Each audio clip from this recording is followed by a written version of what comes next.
Let's go! We ready? Woo! Let's go, baby. Dummies for sports. Here we go.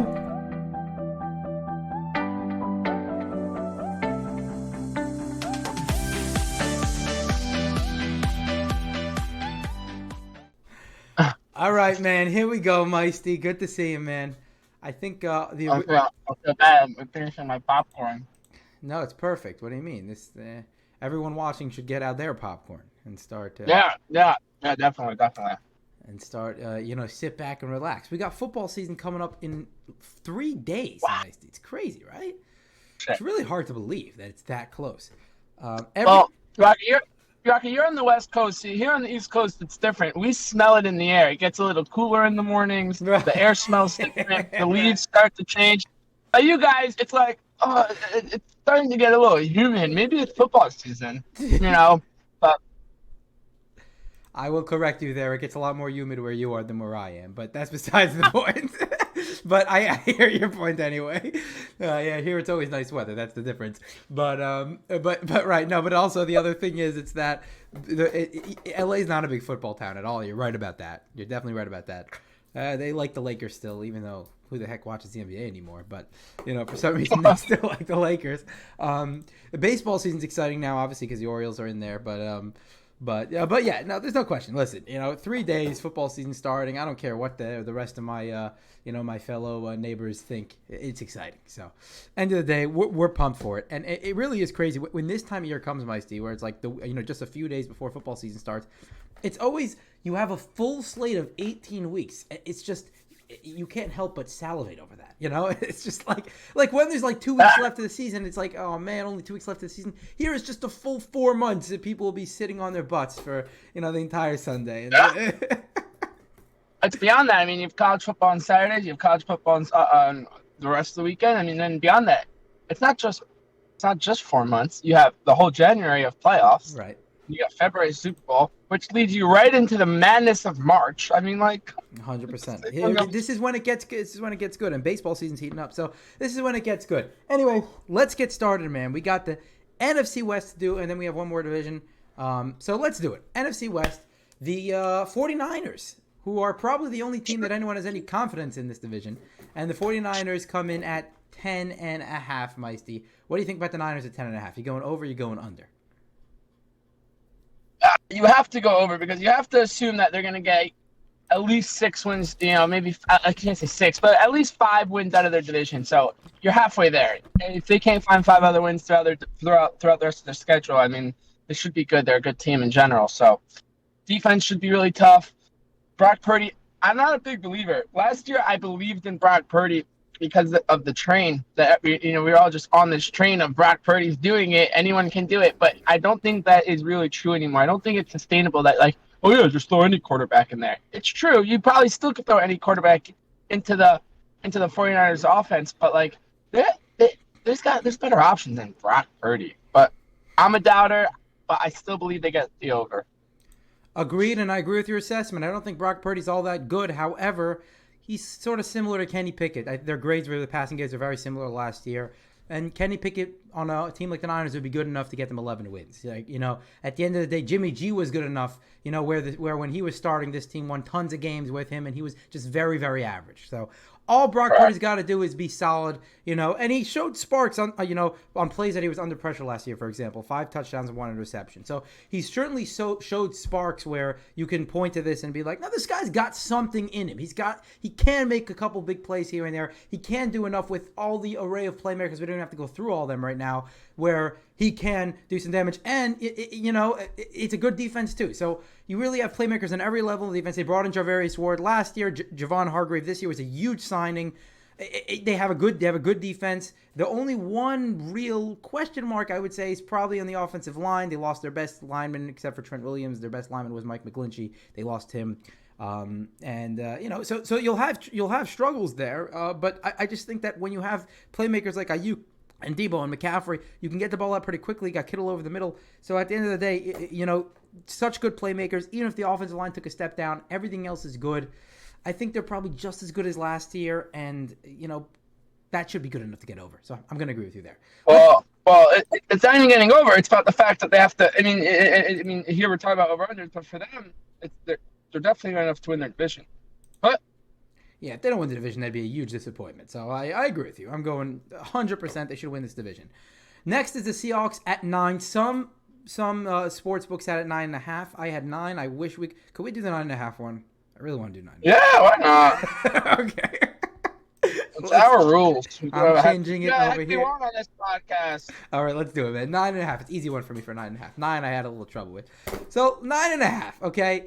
So let's look at the Seahawks for a second here. An intriguing team. You know, Geno all of a sudden last year broke out. You know, his guy's been a career backup. We all know the story about Geno last year. But if you take a closer look at Geno's season, Meisty, something that goes a little unnoticed is that he really had 3 or 4 really good games, and the rest of the year was like the Geno that we know and love. You know what I'm saying? The average, below average backup Geno. That's really what it was. So am I banking on him repeating that? He really had 3 or 4 games where he 3 games where he graded in the 90s last year and 1 game where he graded in the high 80s. If you take those 4 games out, the Seahawks stink. So the question is, will he repeat that this year? Will he have another 3 or 4 games like that this year? I don't think so, Meisty.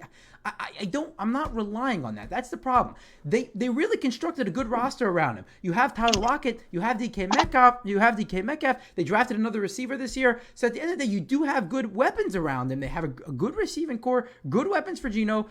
Even the secondary is good. The pass rush, maybe, you know, they brought in Jermon Jones. Honestly, they have a lot of talent here. I just don't see Geno having those real good upside games where he looks like the best quarterback in football for a 3-4 game stretch this year. So with that being said, I'm going under 9.5. So I agree with you on the Geno Smith. Actually, so I agree with you. Geno Smith's not the guy. That's for sure. I like that at 9.5. I would have called you even. So I'm gonna also go under because I like them to have exactly 9 wins here. Exactly. And just because of the talent, like you said, it's. I mean, you nailed it. The talent is there to get them 9 wins. They should be able to beat the Rams twice and the Cardinals twice. It's the same thing. Just find 5 wins. And if you can beat the 49ers 1 game, dude, you're in a huge spot.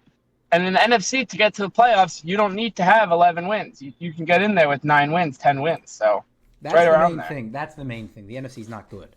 So, you know, the Seahawks are one of the few teams that have a pretty good overall roster in that conference. So, Granted, but you still need a serviceable quarterback play. Will you see that from Geno? That's the big question mark. So, we'll have to wait and see. So, right. So that's where the dilemma starts. All right, at 9, now we're thinking, that's a little tough. At 9.5, I don't know if they can get to 10.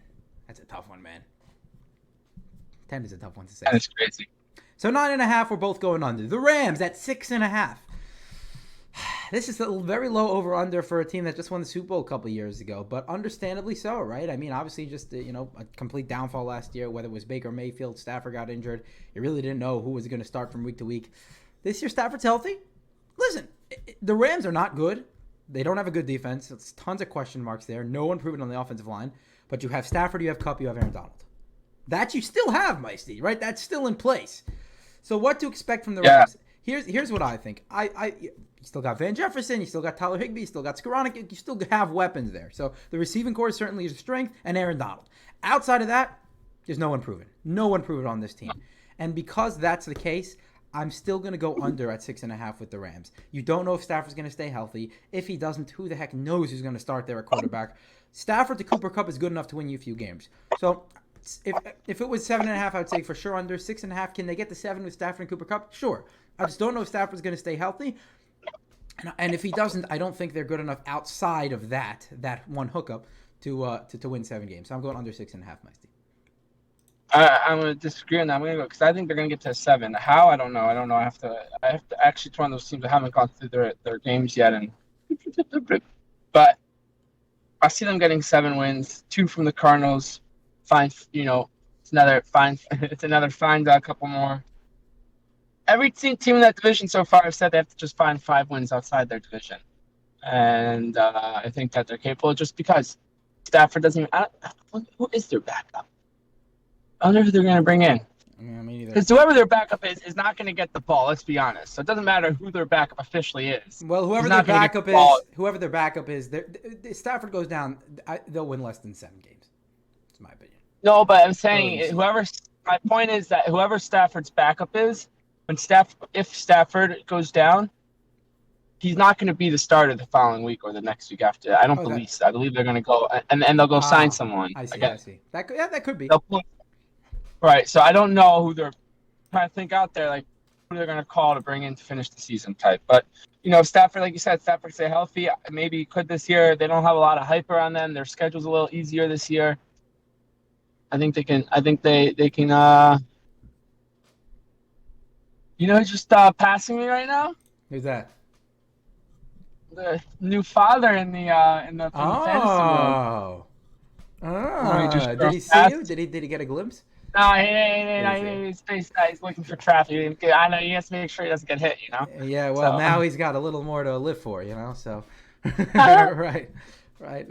Okay, let's move on to the last team, the team with the worst projected win total in the league by 2 games, Mikey. This is the Arizona Cardinals at 4. Is this the worst win? Is this the worst win total in history? Like, this is crazy. For a 17-game season? No, 16-game seasons you had 3.5. You had teams with 3.5.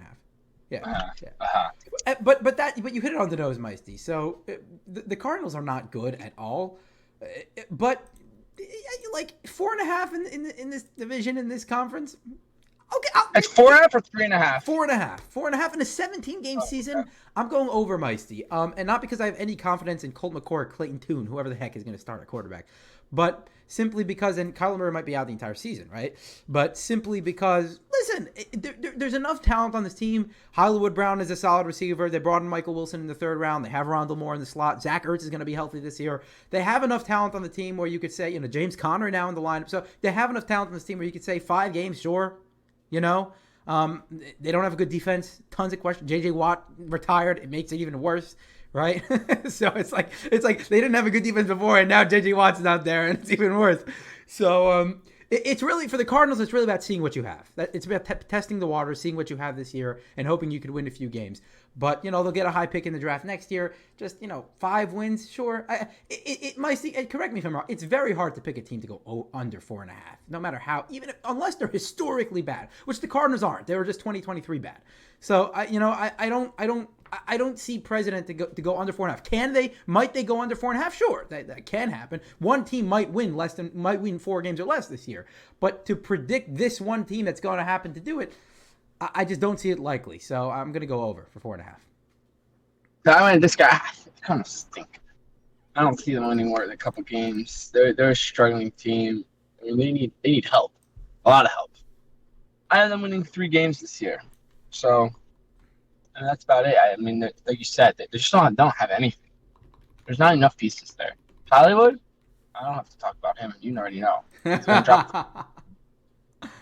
Yeah, but the question is, I agree with you. The Cardinals are one of the worst rosters in football, but they have one leg up in that they have some decent receivers, and they have another leg up in that they have very low expectations. So the teams that come in with like really low expectations, they generally don't lay a dud and win 2 games. I feel like 5 games is realistic. Sometimes they do. You're right. Are they not going to get Are you telling me that they're not going to end up with the first pick in the draft? Yeah, that's the thing. I don't think they will. I think they might end up with the 2nd or 3rd. I think another team that we didn't necessarily know would be this bad will be that bad. That's what I generally that's generally the way I look at things. It's rare that a team going into the year that people look at that team and they say this team is going to have the worst record in football. Actually, have the worst record in football. It's generally not. You would not have seen that from the Bears. You would not have seen that from the Bears last year. You definitely would not have. You would have said no. The Bears are going to take a little step up and maybe win 6 games. We were sitting before the season last year with the 6.5 win total for the Bears, and we were like maybe the Bears can get there. We both went under. After we went back and forth and sort of hashed out the different sides, but we said they'll get probably 6 wins. Like they'll be right under. They maybe can even get 7, maybe get over. And they were horrible. They won week 1 and they just lost everything else. So they won 2 out of the first 3 weeks and just lost the rest of the season. So you don't necessarily. It's very hard to predict this is the team that's going to have the worst record in football. That's why I think the Cardinals will get 5 wins. Okay, but beyond the Bears just now, by the way, we knew the Texans were going to really be the worst team. It happened to be that they decided to win the last week of the season. That was more predictable. That was more predictable, albeit that's true. But it's another situation where it's a very predictable situation. Right. Like if Lamar Jackson gets hurt in week 1, Ravens could be that team. Yeah, but the Ravens won. Had a winning record with Tyler Huntley last year, so maybe not. But Yeah, but they also had a probably 10 times Cupcake better schedule. defense. Cupcake schedule also, but yes, exactly. Yeah. I agree, man. All right, that'll do it. NFC West in the books. There we go, baby. Football coming up. Dun dun dun dun dun dun. Yeah, Dun, dun. I miss Yeah. Al Michaels and Chris Collinsworth together. Now they're separate. They're both. I like them. I like them both separately, but I like them both together better. So nothing against Mike Tirico. I just I grew up with that. We both grew up with that. Al Michaels and Chris Collinsworth were synonymous with Sunday Night Football, the best game of the week. So it's exciting. But now that they're not together anymore, Hasn't even been that good of a game in a couple of years. And since Brady Manning's, they haven't been that good. it's not quite the same. Yeah. Well, there's Allen Mahomes now, so that's the new Brady Manning or Burrow Mahomes, whatever. Insert your replacement for Brady Manning here. Anyway, guys, NFC West in the books. We'll see you guys later. Peace out. Hasta la vista.